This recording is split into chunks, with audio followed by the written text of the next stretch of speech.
सफलता की असली कुंजी। दोस्तों, अगर आप भी कई सारे प्रयास करने के बाद भी अपने लक्ष्य को नहीं पा रहे हैं, 3-4 साल से किसी एक लक्ष्य के पीछे पड़े हुए हैं लेकिन हमें सफलता नहीं मिल रही है, उस लक्ष्य के बहुत नजदीक आकर हमको असफलता मिल रही है, तो ये वीडियो सिर्फ आपके लिए है। गौतम बुद्ध ने इस कहानी के माध्यम से बहुत ही सरलता से समझाया है कि हमें अपने जीवन में लक्ष्यों की प्राप्ति कैसे होती है। आइए सुनते हैं इस कहानी को। एक लड़का अक्सर स्कूल जाते समय एक बगीचे से होकर गुजरता था और वह बगीचा था आम का बगीचा। आम का बाग आमों से लदा हुआ था। मीठे व रसीले आमों को देखकर उस बच्चे का मन रोज उन्हें खाने का करता था, लेकिन उस बाग में हमेशा एक माली रहता था। एक दिन उस लड़के ने देखा कि माली सो रहा था और यह बहुत ही अच्छा मौका था आम खाने के लिए। वह धीरे से बाग के अंदर गया। उसने देखा पेड़ों पर चारों तरफ आम ही आम लगे थे, लेकिन पेड़ों की ऊंचाई बहुत ही ज्यादा थी। तो उस लड़के ने सोचा क्यों ना पत्थर से आम मारकर तोड़े जाएं और उसके बाद उन्हें खाए जाएं। यह सोचकर उसने कई सारे पत्थर इकट्ठे किए और एक आम के पेड़ पर वह पत्थर मारने लगा। उसने एक के बाद एक ढेर सारे पत्थर मारे, लेकिन एक भी आम नहीं गिरा। फिर उसने सोचा कि इस पेड़ से शायद मुझे आम नहीं मिलेगा, इसलिए उसने दूसरे पेड़ को चुना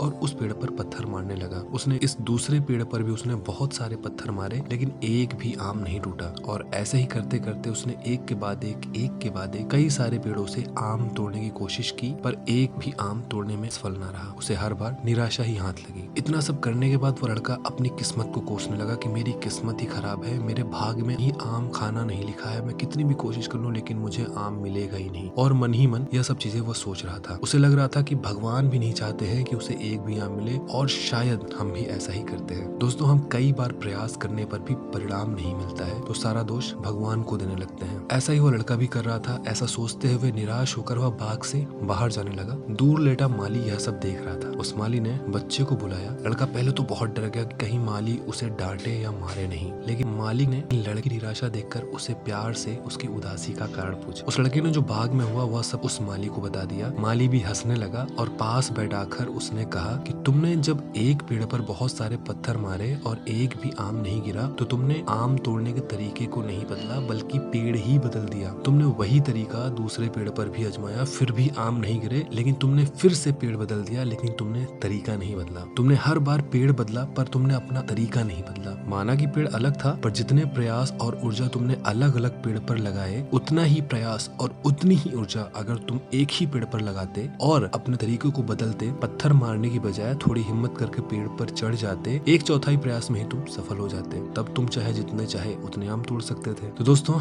इसी तरीके से हमारी जिंदगी में होता है। जब हम अलग अलग क्षेत्रों में अपनी किस्मत आजमाते हैं और सफल नहीं होते हैं, तो अपने काम के तरीके को नहीं बदलते हैं बल्कि वो काम ही बदल देते हैं। हम जीवन में सफलता तो पाना चाहते हैं, लेकिन हमारे प्रयास बिखरे हुए होते हैं, हमारा लक्ष्य तय नहीं होता है। और वो एक प्रयोग जो हम सब ने कभी न कभी किया है, लेंस से कागज को जलाने वाला प्रयोग। दोस्तों, जब हम एक लेंस की सहायता से सूर्य से आने वाली रोशनी को एक कागज पर एक जगह पर एकत्रित करते हैं, तो उस कागज पर एक छोटा सा सफेद डॉट आपको दिखने लगता है और थोड़ी देर पर उस सफेद डॉट पर आग लग जाती है, क्योंकि हम सूर्य से आने वाली किरणों को एकत्रित करके उस कागज पर फेंकते हैं। इसी तरीके से दोस्तों, अगर हम कामयाबी चाहते हैं अपने जीवन में, तो सोच समझकर हमें पहले अपने तो लक्ष्य को तय करना चाहिए और खुद से कहना चाहिए कि यही मेरा लक्ष्य है, इसी के लिए मैं बना हूँ और यही मुझे हासिल करना है। और उसके बाद पूरी ताकत, पूरे प्रयास को पूरे लगन से उस लक्ष्य पर केंद्रित करना चाहिए। फिर दुनिया की कोई भी ताकत आपको आपका लक्ष्य हासिल करने से नहीं रोक सकती है, और तभी आपकी किस्मत भी आपके साथ रहेगी। दोस्तों, अगर आपको ये कहानी अच्छी लगी हो तो शेयर करना मत भूलिएगा। कमेंट सेक्शन में ये कमेंट जरूर करिएगा कि आपके जीवन का लक्ष्य क्या है। ओम नमो बुद्धाय।